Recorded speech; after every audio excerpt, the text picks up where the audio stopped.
ஒரு சிறிய நகரத்தில் அருண் என்ற இளைஞன் வாழ்ந்து கொண்டிருந்தான். அவன் வாழ்க்கை சாதாரணமாக இருந்தாலும் அவன் மனதில் எப்போதும் ஒரு கேள்வி இருந்தது. ஏன் சிலர் மிகவும் வெற்றி பெறுகிறார்கள், ஆனால் சிலர் எவ்வளவு முயற்சி செய்தாலும் முன்னேற முடியவில்லை? ஒரு நாள் அருண் தனது நண்பர் வீட்டுக்கு சென்றபோது ஒரு பழைய புத்தகம் அவன் கண்களில் பட்டது.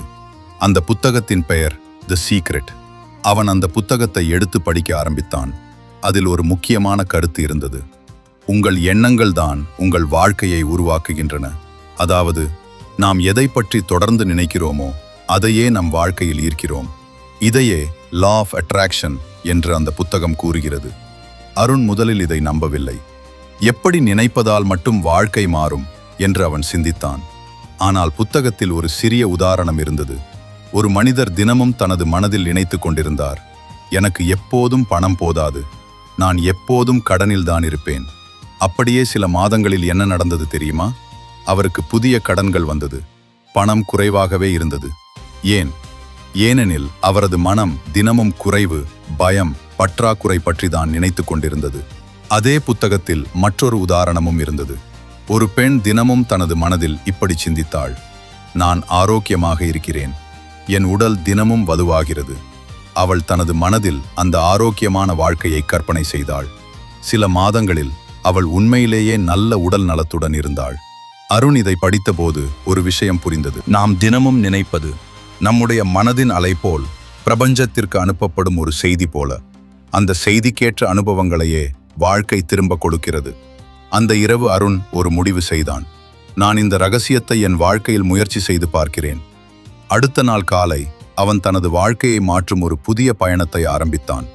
அவன் அந்த புத்தகத்தில் சொல்லப்பட்ட 3 படிகளை நினைத்து கொண்டான். Ask, believe, receive.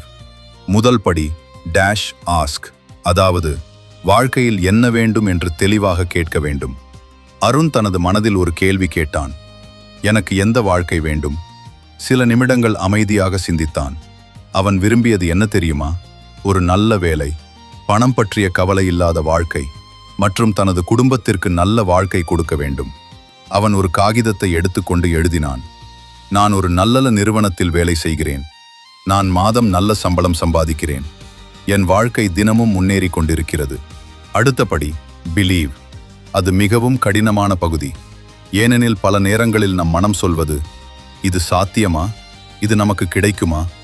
ஆனால் அருண் அந்த சந்தேகத்தை நிறுத்த முயன்றான். ஒவ்வொரு நாளும் காலை அவன் 5 நிமிடம் கண்களை மூடி கற்பனை செய்தான்.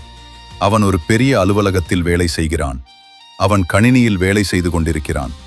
அவன் முகத்தில் நம்பிக்கை நிறைந்த சிரிப்பு. அவன் தனது முதல் பெரிய சம்பளத்தை பெற்றுக்கொண்ட தருணத்தையும் மனதில் கற்பனை செய்தான்.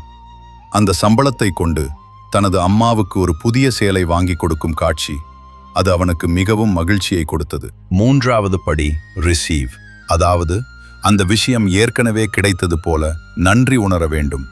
அதனால் தினமும் இரவு தூங்குவதற்கு முன் அருண் ஒரு விஷயம் செய்தான்.